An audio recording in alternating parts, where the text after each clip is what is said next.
Vamos agora a Brasília, agora ao vivo, porque deputados e senadores fazem neste momento uma sessão conjunta para analisar vetos da presidência, tanto do governo Lula quanto do governo anterior de Jair Bolsonaro. Assunto para a Carol Rosito, que acompanha a sessão e tem os detalhes para a gente. Carol, o Congresso manteve o veto de Jair Bolsonaro, que impede punição por disseminação de fake news? Boa noite. Oi, Leandro. Boa noite para você também. Boa noite a todos. Pois é, olha, esse foi um dos pontos, colocados ali, um dos vetos discutidos na tarde de hoje aqui dentro do plenário do Congresso Nacional. A Câmara e o Senado estão reunidos desde a 1h da tarde, mais ou menos. Tinha até uma lista maior de 18 vetos, mas depois de um acordo eles conseguiram reduzir isso para cerca de 11 vetos.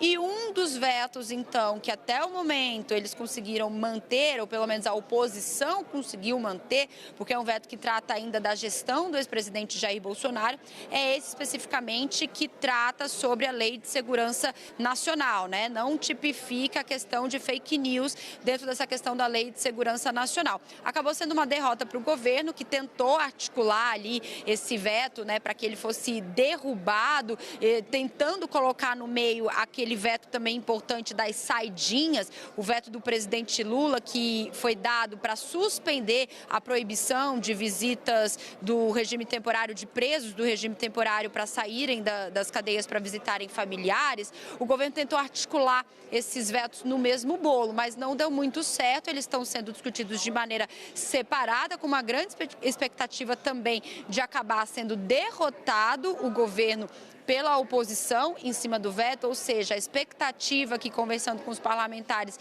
é que o veto seja derrubado, mas o veto da Lei de Segurança foi mantido. E um outro que também é importante, que foi mantido até o momento, é um que trata sobre o calendário especial de pagamento das emendas parlamentares, ou seja, esse sim desobriga o governo a garantir o pagamento das emendas até 30 de junho, que foi uma decisão que tinha sido tomada ainda no ano passado pelos parlamentares. Isso porque no meio do caminho eles chegaram a um acordo para fixar, um pagamento prévio. O governo acabou lançando ali uma tabela de quando esses pagamentos vão acontecer. Agora, tem assuntos sensíveis que acabaram sendo adiados de vez para uma outra sessão que ainda precisa ser marcada. A gente está falando, por exemplo, sobre a questão do despacho das bagagens, um assunto também ainda da gestão Bolsonaro, que proibia ali o pagamento, a cobrança pelo despacho das bagagens. O veto foi dado pelo ex-presidente Jair Bolsonaro, um assunto aí politicamente um pouco sensível, então que foi jogado para uma próxima sessão que ainda não tem data marcada. A gente segue daqui do Salão Verde, Leandro,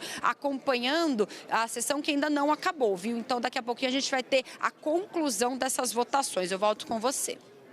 Carol, a previsão para finalizar a votação aí é cedo ou deve entrar aí à madrugada?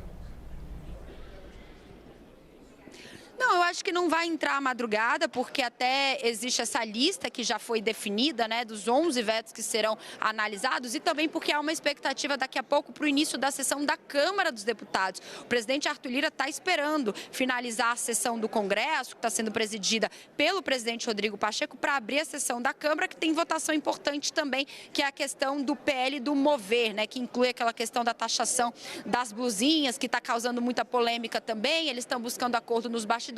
Enquanto isso não acontece, a sessão do Congresso segue em andamento por aqui, mas daqui a pouquinho eu acredito que a gente vai ter o encerramento dessa sessão, para aí sim a Câmara entrar. E aí da Câmara, não garanto não, a Luciana Amaral vai trazer os detalhes também dessa expectativa da votação, viu? Volto com você. Obrigado, Carol. Carol Rosito falando ao vivo lá do Salão Verde, na Câmara dos Deputados em Brasília. Obrigado.